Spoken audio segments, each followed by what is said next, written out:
Va ora in onda Cultura e Arte con il professore Andrea Rognoni. Buongiorno Andrea, a te la linea.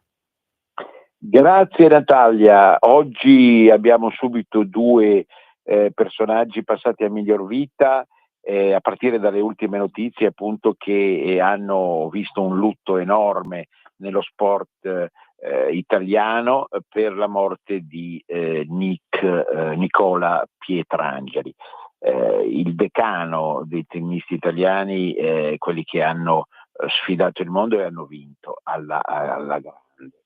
Noi però parliamo anche di padre Eligio, alias Angelo Gelmini all'anagrafe, che è stato un mito degli anni 60-70, è morto adesso a 94 anni, il rischio di quelli che non si fanno più sentire dopo una gioventù o una mezza età di gloria è quello di essere dimenticati. Peccato perché sono personaggi di uno spessore secondo me umano notevole, come era appunto padre Eligio, nel bene e nel male. E adesso ne parliamo. Gli altri argomenti della puntata di questo contenitore pop del lunedì pomeriggio sono per il calendario tre personaggi santificati, Filippo, Barbara e Giulio. Sono tre santi in attesa, come ho scritto nel promo, di Gospa. Ma chi è Gospa? Cos'è questo nome strano? Certo è un nome slavo e attenzione, dopo l'epopea di Medjugorje, che non è stata ancora santificata dalla Chiesa, diciamo naturalmente in chiave di cultura popolare, non strettamente religiosa, anche in Italia si tende a usare questo termine per la Madre di Dio, che viene chiamata affettuosamente appunto nell'altra sponda dell'Adriatico Gospa. Noi siamo ovviamente in attesa dal punto di vista calendariale di quel 8 di dicembre che costituisce uno zenith per il mondo cristiano ed è l'Immacolata Concezione. In realtà un dogma nato tardi, nato soltanto un 150-160 anni fa, perché non era ancora chiara la coscienza all'interno del cammino religioso, spirituale, della presenza corredentrice, si usa questo termine dal punto di vista tecnico, della figura mariana e naturalmente dopo quello che era successo a Lourdes con la famosa pastorella. Ma appunto tutta la vicenda che si è incarnata bene in questo passaggio calendariale ha a che fare con l'immagine della purezza, che non è un'immagine solo cristiana, si badi bene. Continuo a ribadire la corrispondenza della religione monoteista che trova il suo epicentro in Roma con la corrispondenza con tante altre realtà religiose presenti in Europa e nel mondo, che puntano sul presunto valore della purezza. Poi parliamo anche dello sciopero della lingua italiana indetto da un'associazione molto nota a Genova che vuole rilanciare alla grande il dialetto genovese, la lingua locale di Sena. In pratica si tratterebbe il 5 dicembre, mancano pochi giorni, di non parlare assolutamente la lingua italiana, pena una serie di multe o di penali, proprio per dimostrare alla gente da qualsiasi parte sia arrivata a Genova che la prima lingua è quella cosiddetta materna, cioè la lingua locale genovese, con tutte le sue regole, la sua sintassi, la sua morfologia e il suo vocabolario.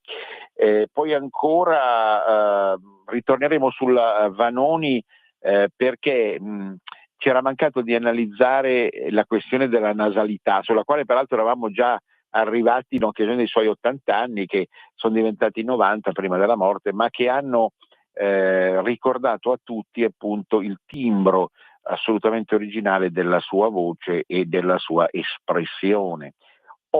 Stasera Sandokan, per chi si era innamorato dello sceneggiato televisivo di 50 anni fa con Adolfo Celi, grandissimo attore, e con Kabir Bedi, bellissimo più che grandissimo attore indiano. Ebbene, stasera si va con un nuovo Sandokan in televisione che è stato strombazzato come un'operazione non solo di rilancio, ma anche proprio di proposta inedita di alcuni personaggi. Appunto l'attore Preziosi incarnerà Yanez, personaggio peraltro ritornato famoso dopo la famosa canzone di Van der Frost.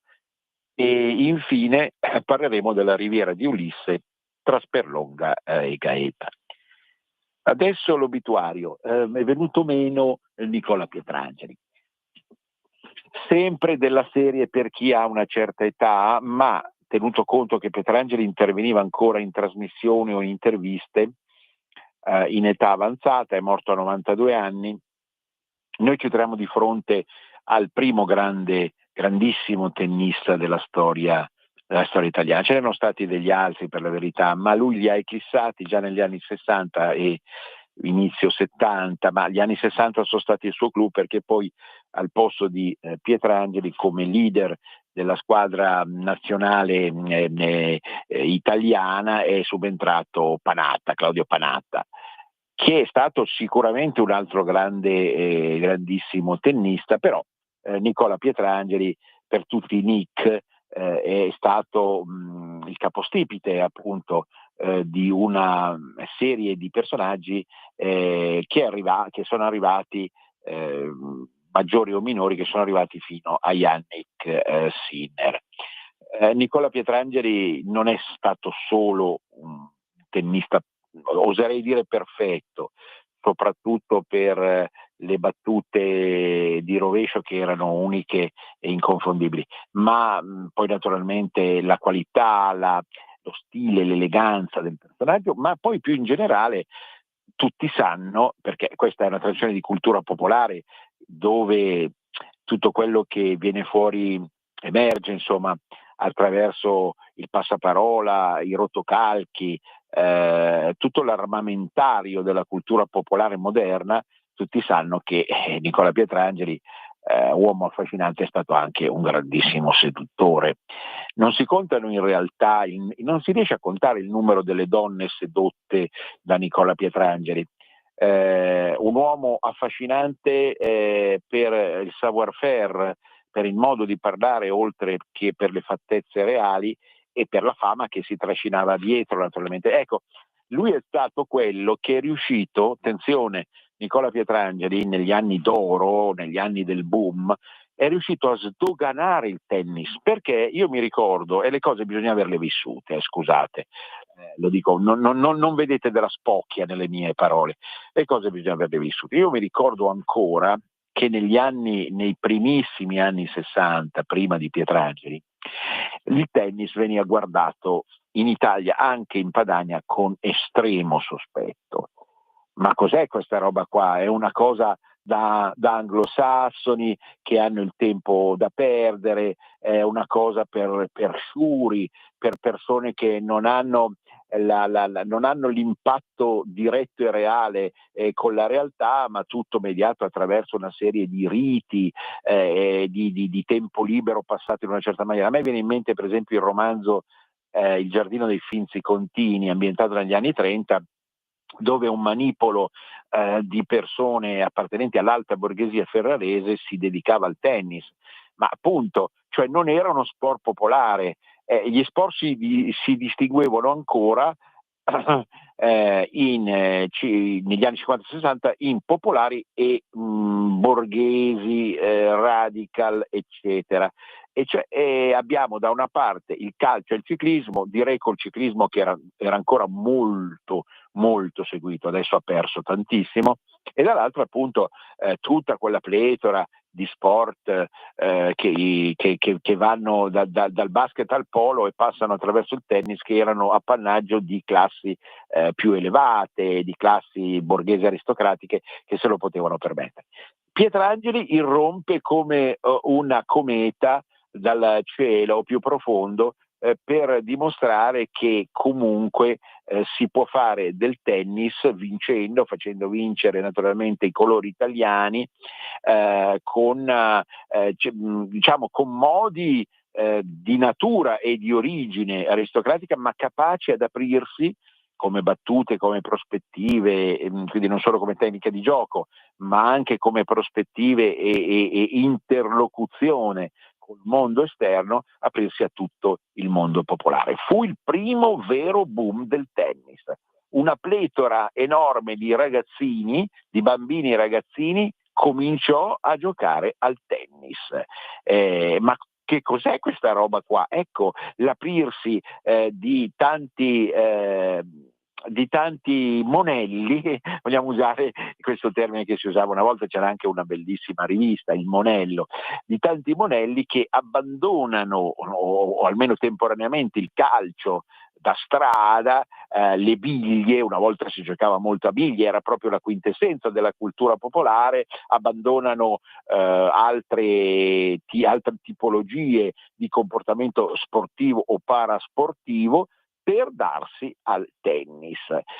Si trattava evidentemente di una forma di superamento di alcuni complessi di inferiorità che permettevano di abbordare tutto un mondo che prima era considerato troppo distante. Ecco, guardate, siamo alla quintessenza del boom economico, culturale e morale italiano, alla quintessenza, cioè la possibilità di fare quello che una volta facevano solo i sciuri, quelli che stavano veramente bene, quelli che avevano del tempo da perdere. Ecco, Nicola Pietrangeli viene da quel mondo e porta al mondo più popolare il suo fascino, certamente il suo modo di essere, il suo modo di fare, magari anche quel tocco di romanità che al nord giustamente veniva visto come antipatico, ma perché nasconderlo? Da queste onde, su queste onde ci capiamo benissimo, ma lui riusciva in qualche modo a far passare come accettabile anche quel tocco, è vero, di sciovinismo romano. Perché era comunque capace di intrattenere anche con la lingua, non solo con le mani e la racchetta, tutta una serie di persone sui rotocalchi. Ripeto, i rotocalchi, le riviste di allora fiorivano di tutte le avventure di Pietrangeli. Io non voglio fare neanche nomi, perché poi in realtà un personaggio femminile su tutti è rimasto più famoso e ancora presente in televisione, ma non facciamo nomi in questo caso, no? Si parla del peccato e non delle peccatrici in questo caso, ma Pietrangeli era davvero un sbarazzacuori, perché appunto portava quel fascino aristocratico che allora, si pensi anche a tutto il putpurri di principi, principesse che rompevano nei rotocalchi, eccetera, eccetera, andava effettivamente di moda. Poi è arrivato Panatta, lui ha sofferto, Nico, ha sofferto tantissimo, è umano, non facciamo finta di essere tutti buoni, bravi, ha sofferto di invidia. Panatta era bello, qualcuno lo considerava addirittura più bello di lui, poi dipende dai gusti e dalla situazione, più giovane, per certi aspetti più bravo nel giocare di diritto, romano anche lui, quindi peggio ancora. Se fosse stato dal punto di vista di Nick di un'altra città se ne fregava di più, ma era proprio romano, insomma gli rubava la scena. Qualcuno dice addirittura le donne, ma insomma non abbassiamo questa trasmissione a livello di spettegolezzo assoluto, ma certamente lui è riuscito a superare questo impatto con l'altro meteorite, la cometa. Pietrangeli ha dovuto subire l'impatto col meteorite, quello che lui riteneva soltanto un meteorite, ma che è diventato una grandissima cometa, Adriano Claudio Panatta. che in effetti ancora oggi è visibile nei teleschermi a 70 anni compiuti, e con delle visioni anche sul gioco, sul mondo, sulle cose leggermente diverse rispetto a quello di Nicola. Ora, perdonatemi la battuta, sì, certo, la cultura popolare è fatta anche di battute, cattive. Qualcuno dice, beh, insomma, se siamo partiti da Pietrangeli e siamo arrivati a Jannik Sinner, qualcosa deve essere andato storto. Non è la mia idea, io vi riporto quello che sento in giro, perché il primo segreto di chi si interessa di cultura popolare è frequentare i mercati, i posti pubblici, sentire il tam tam del passaparola delle persone, avere un sacco di interlocuzioni anche a livello di bassa società, usiamo questo termine, non è un disprezzo, bassa nel senso che sta alla base e quindi regge tutto quello che sta più in alto, per sentire che cosa si dice, perché è ovvio che Jannik Sinner si oppone dal punto di vista archetipico, morfologico, strutturale, linguistico a Pietrangeli, e in un certo senso qualcuno ci ha addirittura invece al positivo visto la rivincita del nord, del massimo nord, del più nord che più nord non ce n'è, cioè il Südtirol nei confronti proprio di quella romanità invadente alla Pietrangeli e alla Panatta che aveva subissato tutto il resto nel mondo del tennis. Guardate che tutta la cultura popolare si gioca proprio sul filo della psicologia intima delle persone che vibrano rispetto a questi personaggi. Quindi non c'è solo l'aspetto più esteriore, che cretino, bello, brutto, simpatico, antipatico, c'è qualcosa di più profondo che stana le radici identitarie, ma anche morali, culturali di tutti noi.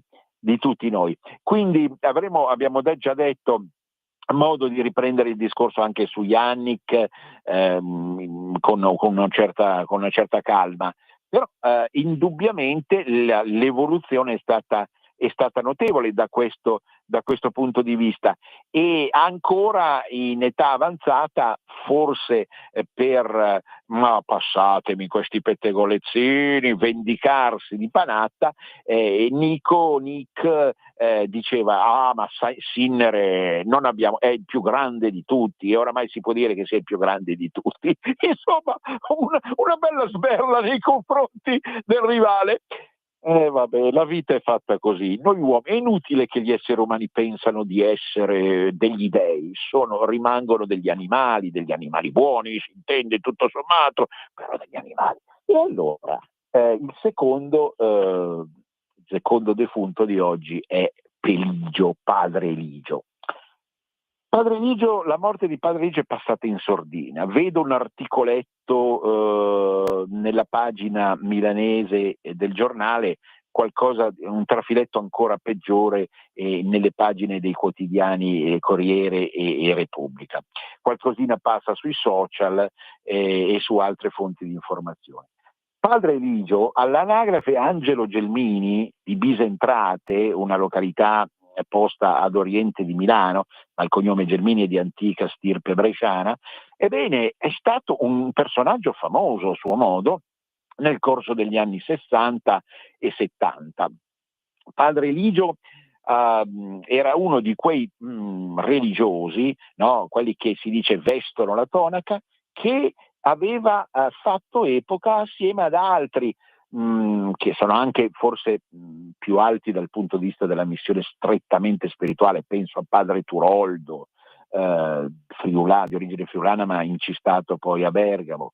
Penso a padre Ernesto Balducci, toscano, profeta di una sorta di rivoluzione morale, e ad altri che avevano anche posizioni più estremiste, ma che comunque tendevano, allora in quel passaggio straordinario, devo dire, irripetibile d'epoca, fra anni 60-70, tendevano a rivedere la vita religiosa in forma assolutamente inedita. Ricorderete tutti i preti che insomma toglievano quella veste più canonica, diventavano preti operai, preti consiglieri, preti tuttofare, che avevano in mente di rivoluzionare la società. Sbagliavano, però attenzione, in questo loro eccessivo, in questo abuso di potere, usiamo questo termine, a me parsero tutto sommato sinceri, tutto sommato convinti di quello che stavano facendo. Era proprio il caso di padre Eligio. Padre Eligio diventa il confessore della squadra del Milan, perché è ovvio, si disse allora, si pensò allora che una squadra di calciatori che guadagnano già allora, insomma, certo molto meno di oggi, ma insomma una certa bella cifra rispetto ad altre persone comuni, o calciatori che vengono tentati da giovani fanciulle, no? Che si offrono a loro, eccetera, eccetera, hanno bisogno di un confessore, hanno bisogno di essere aiutati nella gestione della loro vita. Più propriamente padre Eligio divenne in forma diretta il confessore assoluto e privilegiato di Gianni Rivera. Personaggio, Gianni, sul quale ritorneremo presto, è arrivato agli 82 anni suonati, con una massa enorme di capelli bianchi, come ce li ha sempre avuti naturalmente, che sembra quasi non tagliarsi mai. E Gianni Rivera era allora, siamo nei pieni anni boom e appena dopo, diventa allora appunto l'Abatino secondo Gianni Brera. Piccola parentesi, se volete leggere qualcosa su Brera, abbonatevi a Terra Insubra, andate a comprare Terra Insubra, ma ci ritorneremo presto, perché nell'ultimo numero c'è un mio intervento proprio su Gianni Brera, dal titolo Il Vate Eridano. Ecco, in questa Lombardia magnifica di allora, che stava vivendo veramente un passaggio d'epoca straordinario, Gianni Rivera si rivolge a padre Eligio, l'Abatino secondo Brera, il ragazzo d'oro, Golden Boy all'inglese naturalmente, no? Mi rifaccio ovviamente alla giornalistica, all'informazione di allora. Si rivolge a padre Eligio perché ha dei peccati da confessare. Quali peccati, la gente si chiede?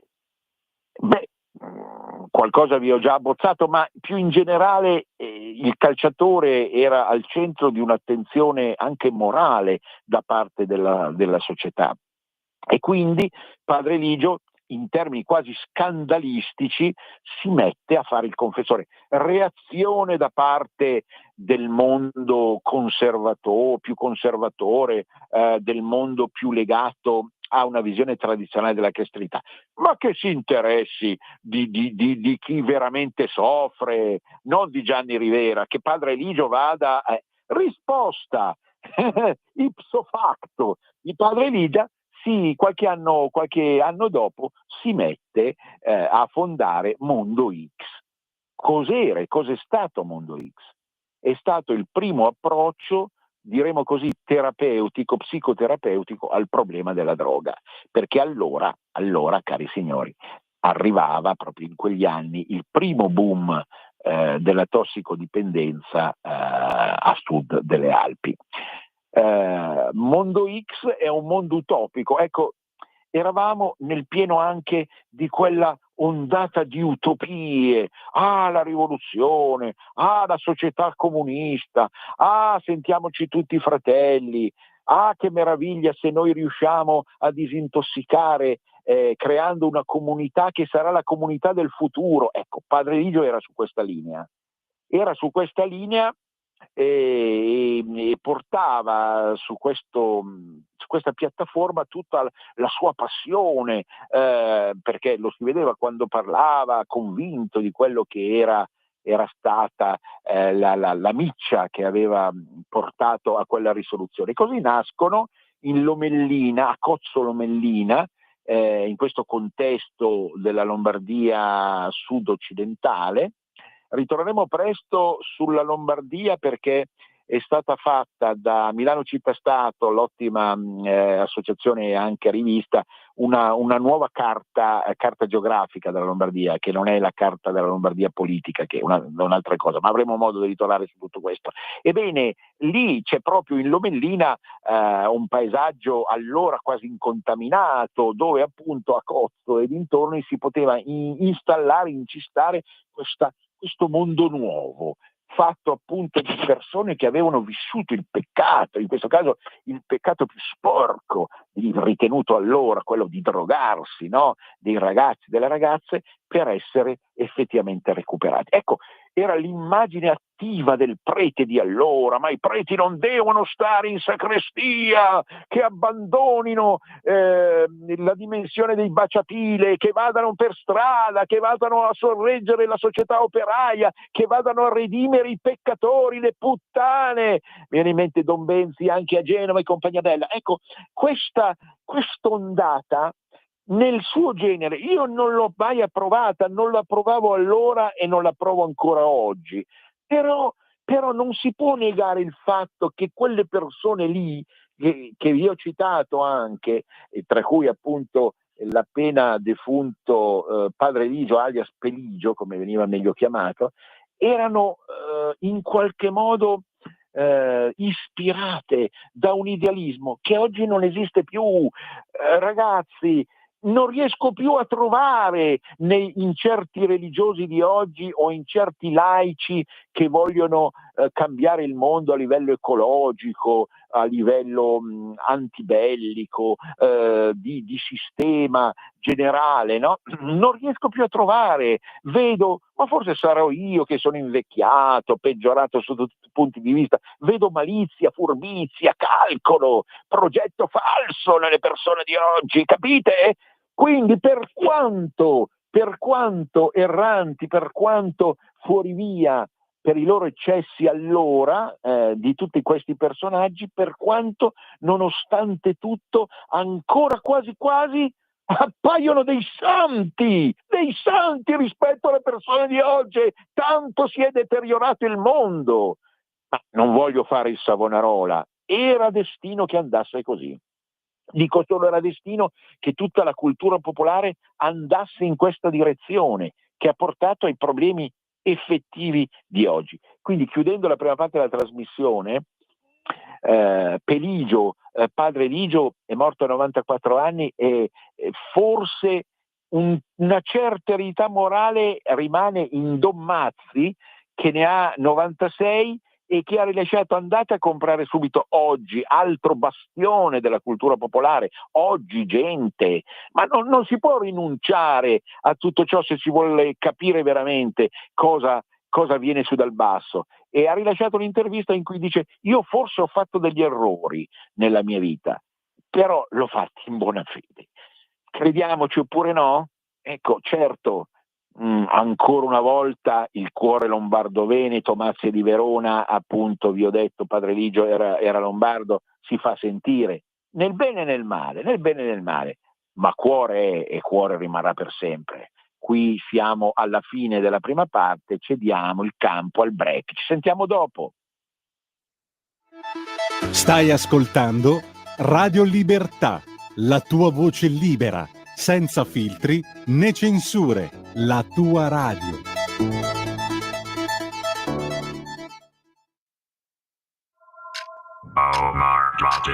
In Europa e in tutto l'Occidente la libertà di espressione è in pericolo, minacciata dal politicamente corretto. Ecco perché servono spazi in cui coltivare ancora il pensiero critico. Martedì e giovedì, dalle 13 alle 14, su Radio Libertà va in onda La Cittadella. Entrate nella fortezza del pensiero libero con Matt Kerus, Massimo Salvati e Francesco Borgonovo.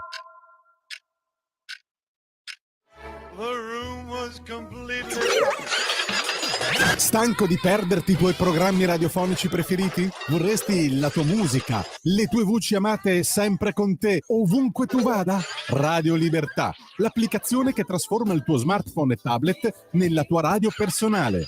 Scaricala ora, è gratis per i dispositivi Android e iOS. Avrai tutta la programmazione quotidiana di Radio Libertà a portata di mano. Scopri di più su radiolibertà.net. Semplicemente la tua radio.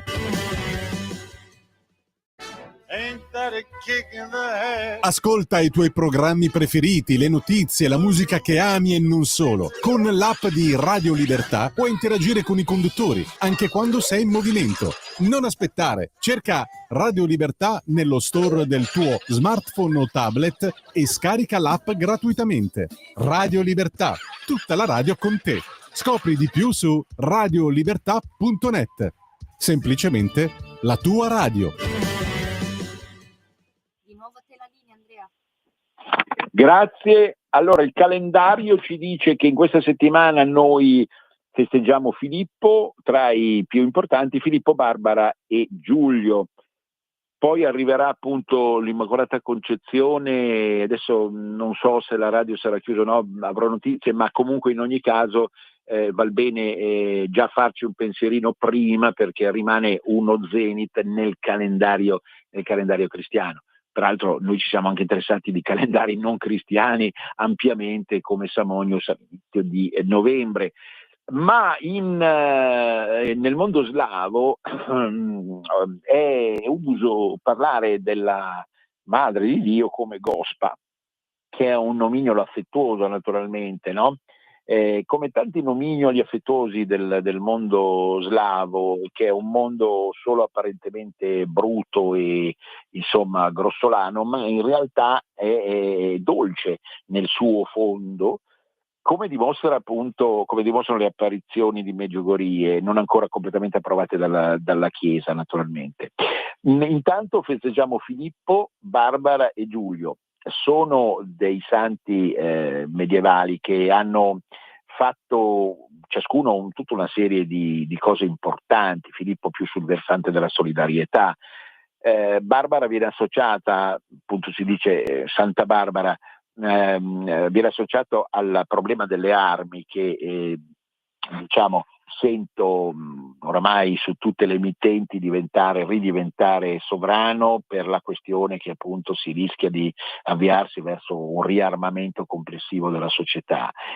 Quindi sicuramente per chi ci crede Barbara può fare da protettrice sotto questo punto di vista. E poi Giulio, e ne approfittiamo naturalmente per fare tantissimi auguri di buon onomastico fra qualche giorno a Giulio Cainarca.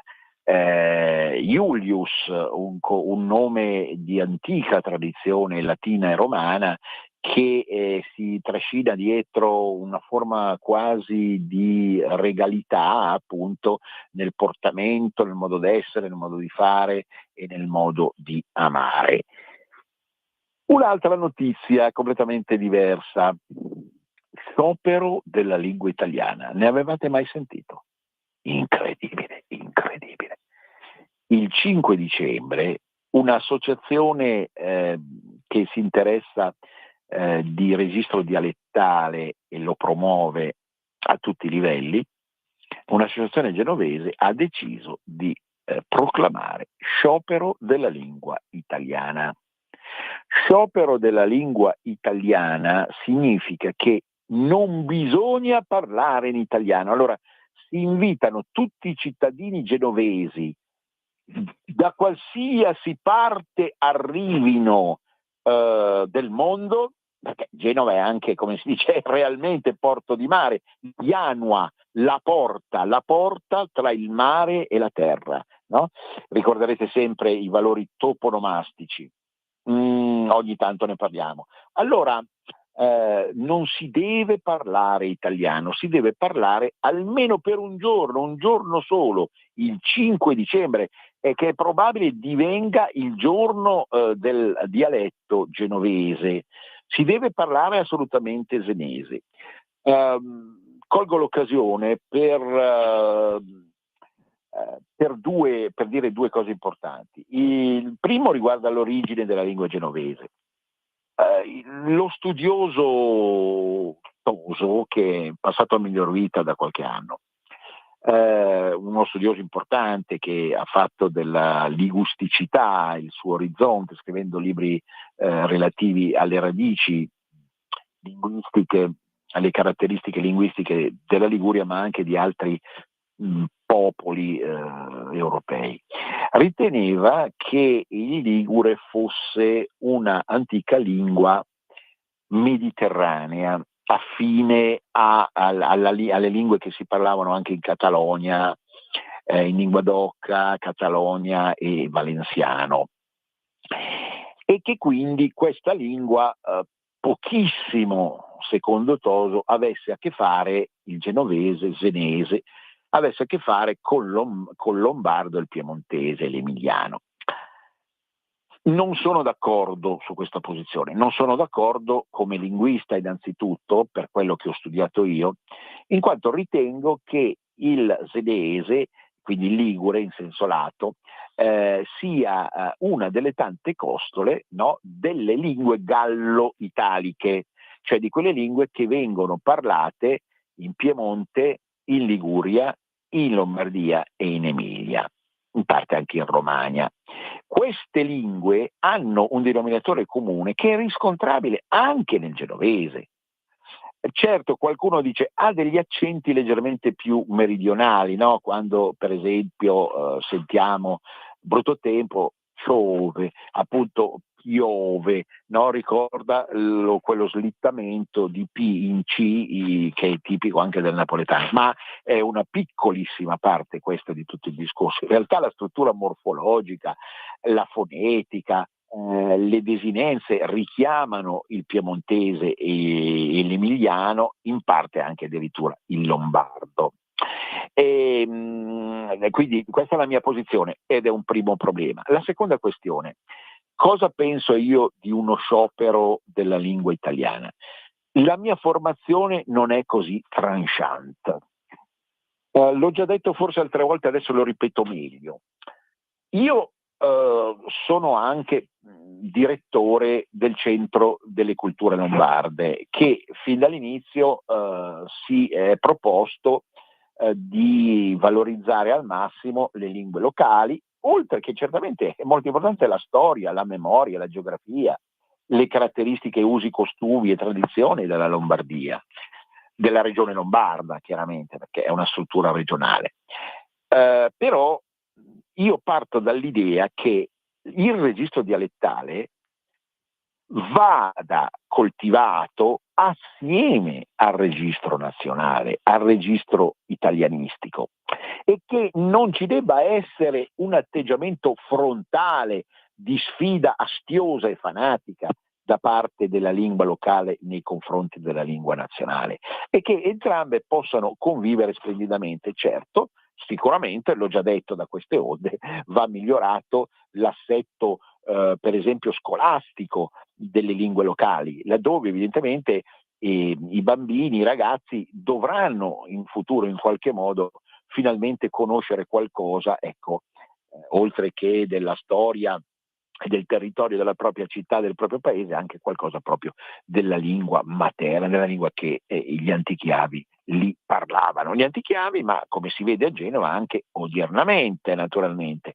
Quindi lo sciopero ha un impatto veramente forte, lo capisco, perché è ovvio che se tu non ti fai sentire e non ti ascolta nessuno, devi gridare per farti ascoltare, no? Quindi ecco che la soluzione adottata da questa associazione genovese è proprio quella di impedire o bozzare le persone che stiano parlando in quel giorno, il famoso oramai 5 dicembre, appunto, la lingua italiana, per rilanciare completamente il genovese. Peraltro, vedasi alcune trasmissioni su Primo Canale a Genova o altre manifestazioni varie, in Liguria non se la passa proprio malissimo la lingua locale, perché in qualche modo viene propalata, viene parlata naturalmente.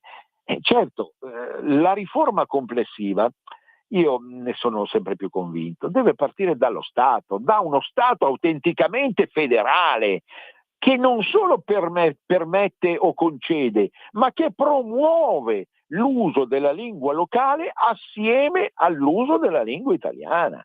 Ed è bellissimo pensare, non è impossibile, non solo non è impossibile, ma è auspicabile che ci sia la convivenza tra la lingua italiana di ogni genere, di ogni sorta, dal parlato allo scritto naturalmente, dalla letteratura fino alla cultura popolare, ma la lingua italiana da una parte e dall'altra appunto la lingua dialettale e locale di ogni area italiana. Proprio è lo spirito, no, della mia presenza su questa radio è anche questo, chiaramente. Il sabato io parlo di cultura dotta e il lunedì di cultura popolare. Non sono due anime che fanno a cazzotti l'uno con l'altro, ma che devono convivere, amarsi, imparare finalmente a fare grande l'Italia. Fare grande l'Italia nella misura in cui si fa grande la Lombardia, la Liguria, la Padania da una parte, dall'altra il mondo partenopeo, il mondo calabrese, siciliano e pugliese, perché ogni figlio di questa macro realtà chiamata Italia ha il diritto di esprimersi e valorizzare la propria benedetta cultura. E intanto vedremo come questo benedetto 5 dicembre che fortuna avrà lo sciopero della lingua italiana. Ornella Vanoni ha ricevuto sicuramente molti più applausi post mortem rispetto a Padre Eligio. Certo, era una grandissima cantante, famosissima, attenzionata anche oltre i confini italiani. Una cosa che colpisce, di cui non avevamo ancora parlato, e che a mente fredda dopo la sua dipartita val bene accennare, è la questione della nasalità. Cioè tutto il timbro vocale vanoniano, oltre a partire dall'identità milanese, ecco, quindi anche qui molto importante, vedete, non stiamo parlando di fuffa, di fumo. L'identità cittadina di ogni cantante è fondamentale, no? Quindi l'identità milanese, oltre all'identità milanese, c'era proprio questo timbro nasale. Qualcuno sostiene, è interessante anche questo passaggio, ascoltatemi per favore, che il vero milanese era a bovo nasale, perché c'è un forte collegamento del vero autentico milanese ambrosiano di città con l'area detta dell'alto milanese, quindi Ropa, Rabiago, Lignano e anche alcune aree del Varesotto e del Comasco, dove la fonetica locale delle lingue locali, quindi questa zona insubre, era fortemente nasalizzata. Quindi cioè aveva, adesso non possiamo entrare in particolari troppo tecnici, aveva un'impostazione nasale delle vocali soprattutto, ma in parte anche delle consonanti. La Vanoni nasce e cresce in un contesto ambrosiano ancora condizionato fortemente da questa nasalità, che ovviamente perfino agli ambrosiani, quali sono anch'io perché sono nato e cresciuto a Milano, vivo a Monza ma sono nato e cresciuto nella città della Madonnina, e per cui perfino agli altri milanesi appare oramai estraneo. Perché Milano è proprio una di quelle città la cui identità anche linguistica si è aperta di più all'italiano in senso lato e in parte anche alle lingue straniere, ma soprattutto all'italiano, e quindi l'italiano non ha di base, si pensi al toscano che lo ha generato, non ha una base nasale. Piccola parentesi anche qui, poi perderete le mie parentesi. Voglio presto tornare sul corso, sulla lingua corsa, che altro non è che l'antico toscano, che appare anche qui, vedete gli inganni del tempo, appare anche qui quasi più meridionale di quello che poi è il toscano. Il corso parlato in barba al francese, e si ritorna allo sciopero della lingua genovese. E vedete come tutto questo ci riporta proprio a quella forma quasi aristocratica. Perché cos'è l'aristocrazia? È rimanere legati alle antiche radici. questa è l'aristocrazia. E lei era in qualche modo l'Ornella aristocratica, cioè si sentiva, trasudava dal suo modo di cantare, ma anche dal suo modo di parlare, come a fatica abbandonasse quelle antiche radici e volesse quasi appunto aggrapparsi a quella grembo antico appunto in cui la nasalità era potentemente presente naturalmente. E quindi è bello risentire appunto la Vanoni cantare ovviamente Mamì, che è il suo capolavoro in lingua locale, ma è bello anche risentirla nelle canzoni italiane fortemente cariche di nasalità. Poi vi volevo parlare di Sandokan, è inevitabile. Stasera su Rai 1 parte il nuovo Sandokan, 50 anni dopo. Chi si ricorda, faccio un po' il prof stupidone, immaginariamente vi vedo alzare la mano. Chi di voi si ricorda il Sandokan del 76? Quel Sandokan interpretato, sceneggiato televisivo, interpretato da Adolfo Celi e da Kabir Bedi. Adolfo Celi è stato secondo me uno dei più grandi attori italiani, perentorio nel suo modo di essere, di fare, ricordiamocelo anche bravissimo in Amici miei. Adolfo Celi, con la sua figura imponente, col suo naso importante, era in grado di dominare la scena. Dall'altra parte Kabir Bedi, Sandokan. Kabir Bedi era di una bellezza sconvolgente, è ancora riemerso dalle nebbie attraverso la produzione relativa all'Isola dei Famosi di qualche anno fa, oramai âgé, ma ancora con quegli occhi d'aquila, bellissimi, stravolgenti, che riuscivano a ferire ancora il cuore di certe donne molto più giovani di lui. Ebbene, dimentichiamoceli, perché adesso è arrivato l'attore turco che è in grado di interpretare a partire da stasera il nuovo Sandokan. Vedremo quali saranno le caratteristiche dello sceneggiato. Perché parlare in cultura popolare italiana? Ma in fondo riguarda, è ambientato Sandokan nell'estremo oriente. Non dimentichiamoci che è un parto di una mente come Salgari, tipicamente padana e italiana. Io ho letto tutto Salgari, l'ho letto 2 volte da ragazzo e poi in età attorno ai 50 anni. Mi è sempre piaciuto. Ecco la cultura popolare. Mai diffidare di quelli che dicono ma che romanzetti erano quelli di Salgari. Raccontavano avventure così improbabili in mezzo alla giungla. Di che cosa stiamo parlando? Sicuramente molto meglio i grandi della letteratura italiana. Anche qui non creiamo separazioni, contrasti, pugni reciproci nello stomaco tra cultura popolare e cultura dotta.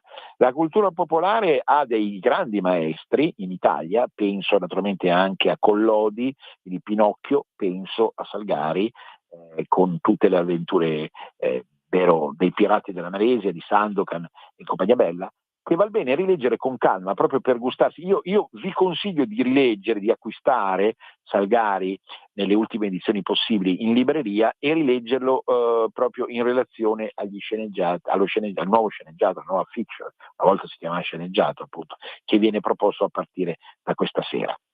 Sulla questione del protagonista appunto si dice, io non ce l'ho ancora ben presente, perché sulle riviste guardo insomma, mi capita perché non è che leggo soprattutto, ma mi capita di vedere più le figure femminili e le figure maschili, non sono portato ad ammirare la figura maschile, però si dice che sia bellissimo, né più né meno di Kabir Bedi, il nuovo attore, l'attore turco appunto che irrompe da stasera sui nostri teleschermi. Benissimo, vediamo un po' che impasto, qual è lo stile, qual è l'impostazione che viene dato a questo Sandokan. Ricordo certamente quei momenti felici dei miei 20 anni, non che fossi un appassionato allora di televisione, perché certamente erano tempi in cui si pensava anche a divertirsi nelle giornate festive, ma so di una vasta eco che per quelli che seguivano tutti questo, ho avuto modo di vedere anch'io degli stralci, non l'ho visto tutto, però insomma per chi seguiva un po' questo genere, che comunque è un genere che tendenzialmente mi appassiona proprio perché passa attraverso il teleschermo. Lascio al collega augustissimo, vero, Vincent Van Gogh, il cinema da sala, che ho visto anch'io, ma non mi ha mai appassionato, pensate un po' come il cinema di televisione, gli sceneggiati televisivi, a parte Sandokan, quelli ambientati in Italia, una volta molti anche al nord, negli anni 60-70 li ho visti quasi tutti, perché è in me presente questa preoccupazione del rapporto diretto fra chi vive in casa e tutto il mondo esterno. E quindi ipervaluto, consciamente o inconsciamente, lo sceneggiato, la fiction televisiva o radiofonica, anche attenzione. Il nostro Giulio, nel momento stesso in cui faccio l'onomastica, gli faccio anche i complimenti per la sua versione radiofonica dei Promessi Sposi. Anzi, in radio la possibilità è proprio quella, come ci ha dimostrato Giulio, di riuscire ad ascoltare meglio quello che ci viene proposto attraverso un romanzo o attraverso chiaramente uno sceneggiato. Una volta si facevano anche in radio Rai tanti sceneggiati teatrali, ecco, appunto, che adesso purtroppo non passano assolutamente più. Siamo in fase conclusiva, voglio parlarvi anche della Riviera di Ulisse. Ma cos'è questa benedetta Riviera di Ulisse?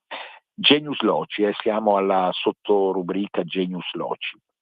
Genius Loci si interessa di alcune parti d'Italia, di tutta Italia chiaramente, che hanno delle caratteristiche particolari. Qualcuno di voi magari lo vedrà anche in chiave turistica, ma non è così. E certo, il turismo è il mezzo per accedere all'identità. Senza turismo, se io non vado sul posto, non capisco. Ma la Riviera di Ulisse, che va praticamente dal Circeo fino a Gaeta, passando attraverso Terracina, di cui abbiamo peraltro già parlato in questa trasmissione, ma soprattutto Sperlonga, che è un gioiello assoluto, è uno dei più bei posti del Mediterraneo. La Riviera di Ulisse presenta alcune caratteristiche straordinarie, che sono l'aspetto pittoresco del paesaggio, con l'alternarsi continuo di spiagge con colline dietro e altre a picco sul mare, e poi naturalmente la possibilità, un clima mitissimo che permette anche di fare i bagni a dicembre, naturalmente sperando anche ovviamente in una clemenza particolare che non sempre è presente negli ultimi anni. Ma la Riviera di Ulisse, anche per l'esposizione a sud, ecco, è protetta dai monti Aurunci e Ausonici, ebbene è veramente un paradiso terrestre. Perché si chiama Riviera di Ulisse? E chiudiamo. Perché Ulisse, secondo la tradizione omerica quindi dell'Odissea, vi sbarcò e lì insomma visse dei giorni incredibili, dalla maga Circe o attraverso altre avventure che vengono richiamate proprio da alcune grotte della zona. Vi dico, andate pure per il mondo, non dimenticate mai di visitare in primis bene il contesto padano, quindi piemontese, lombardo, veneto, emiliano, romagnolo e ligure, trentino, valdostano. A proposito, sabato avremo, non mancate la trasmissione di sabato prossimo perché ci sarà un ospite graditissimo valdostano. Ebbene, in primis, ma poi anche tutta Italia, andando a mirare bene le vostre sortite, Gli alberghi sono ottimi in zona, vi dico, stupido, perché sono riscivolato nel turismo, ma sono costretto a dirvelo, c'è un'ottima attrezzatura turistica, siamo nel Lazio meridionale e lì potete ammirare delle cose, puntini, puntini, puntini. Allora io vi saluto con il solito Venezia risorga Venezia, sempre, a risentirci.